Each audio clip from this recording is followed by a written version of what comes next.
So the NBA draft is this month, and because of that, I figured that it would be a good time to come on here and post my first NBA mock draft of the month. So yeah, before this video does get started, a few notes to keep in mind for the mock draft. One, I'm only going to be doing the lottery, so picks 1 through 14. Two, the way I'm going to be making these picks is based on what I would do if I was that team's GM. And then third and final thing, there are not going to be any trades in this video. And of course, just as a friendly reminder to hit that like button if you guys end up enjoying the video, since it really does help out the channel. And of course, subscribe if you guys are new and you guys enjoy content like this, so you don't miss out on any new videos like the one you're watching right now. But without further ado, let's go ahead and get this thing started. Now with the first overall pick, I have the Atlanta Hawks taking Alexander Sarr, a center from France. I know this draft class is weak, but Alexander Sarr is clearly the best player in the draft, and he's also a really good prospect overall, and I do believe that the Hawks will, and I think they should take him if they do choose to stay put at number 1. Alexander Sarr, he's very athletic, he's a really good defender who's very versatile on that side of the ball, and offensively, he is a pretty decent ball handler, and he has shown flashes of being a decent shooter as well. With all of that said, he does need to get stronger, and he is still a developing offensive player. But with all of that said, if he can work on his offensive game and become stronger, I think he will be an all-star level player, and I do think he could be a really big part of the Atlanta Hawks. With the second overall pick, I got the Washington Wizards taking Nikola Topic, a point guard from Serbia. Now, Zachary Risache, I think he could also be the pick here. But with all of that said, I think the Wizards do need a point guard a lot more. And Nikola Topic, he's arguably the best point guard in the draft, and he's one of the best players available. But, so Topic, he's a good scorer. He finishes at the rim well and is really good at getting rim pressure. And along with that, he's a good playmaker. Now, with that said, I do think that he could improve defensively, and he's also not a very good shooter.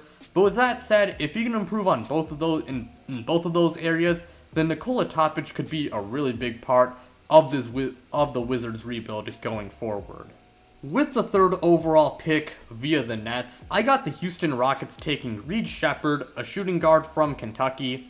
Now, I struggled on what to do here, and I do think it is very possible that the Rockets trade this pick, but because we're doing no trade, I went with Reed Sheppard. The Rockets, they need shooting, and Reed Sheppard, he's a really good shooter, he's a good scorer overall, he's a good defender, and he's a decent passer, and he's a guy who could play both the 1 and the 2. He's a combo guard like that, and Reed Sheppard, I will say, he is a little bit undersized, and he can improve his shot creation.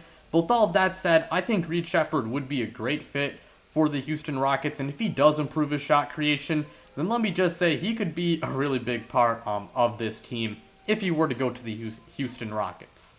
With the fourth overall pick, I got the San Antonio Spurs taking Rob Dillingham, a point guard from Kentucky. The Spurs desperately need a point guard, and Rob Dillingham, he is one of the best point guards available, and he's also one of the best players available as well, and he does satisfy a need. Rob Dillingham, he's an electric scorer and a really good shot creator, but along with that, he is also a pretty solid playmaker as well, and that is something the Spurs need. I mean, that's something, that they really struggled with last year. Trey Jones was really their only good playmaker, but Rob Dillingham, I will say, he is undersized and he's not a very good defender, but with all that said, offensively, I think he would be a really big boost. And the Spurs, they do have good defenders, around him. So, with the fifth overall pick, I got the Detroit Pistons taking Zachary Risache, a small forward from France. The Pistons, they need shooting desperately.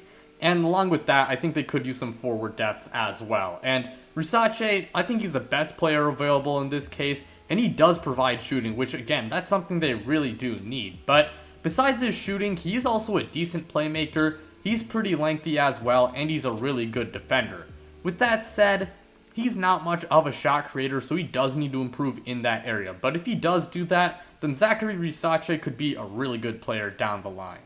With the sixth overall pick, I got the Charlotte Hornets taking Stefan Cassell, a point guard from Connecticut. Now, I struggled a bit with this pick, but I ultimately went with Stefan Cassell. The Hornets, they could use a starting guard next to LaMelo Ball, especially given, how injury-prone LaMelo Ball is. And Stefan Cassell, he's one of the best players available, and he's one of the best guards and one of the best point guards in this draft.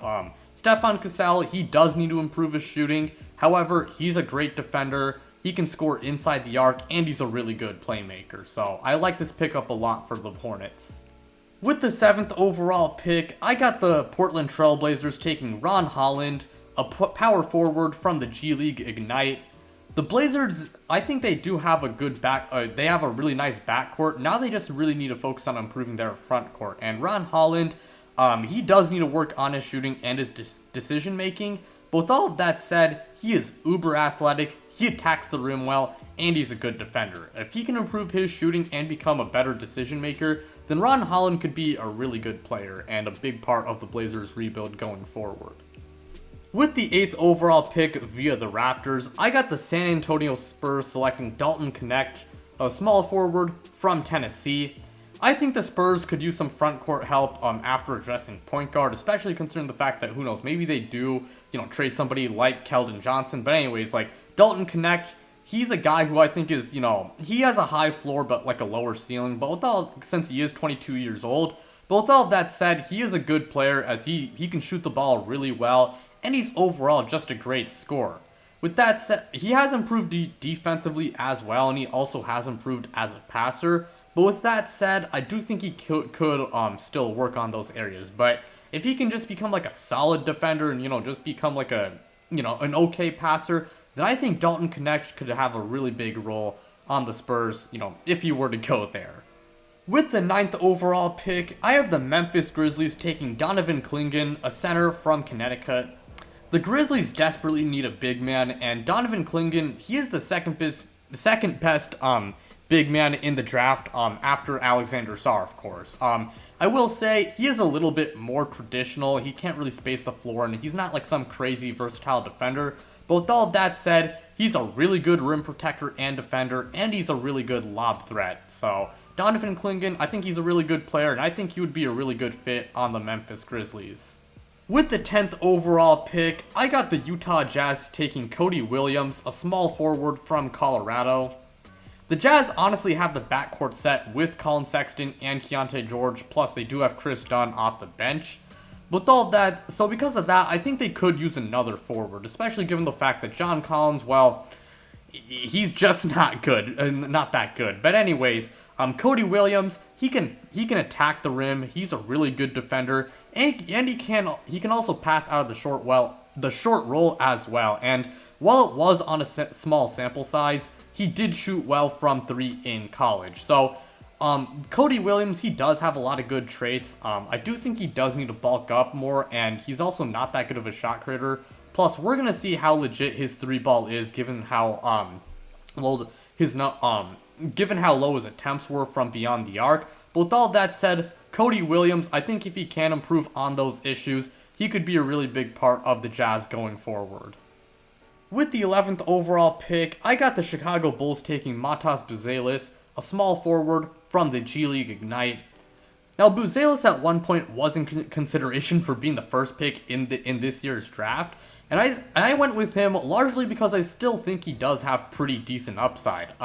He is a good team defender. He's a solid scorer. He has upside as a shooter, and along with that, he is a decent passer. Now, Matas Buzelis, he does, like a few other players in this draft, he does need to get stronger. He has to improve his on-ball defense and his ball handling, and hopefully he can recapture his ability to space the floor, as he did shoot well from 3 in high school, but not in the G League, which is a large reason why, he is no longer in consideration for being the first pick in this year's draft. But if Matas Buzelis, again, if he can work on those issues, then I think he could be a pretty good player down the line, especially considering the fact that the Bulls, I think they will start a rebuild soon, and personally, I think they should start a rebuild soon.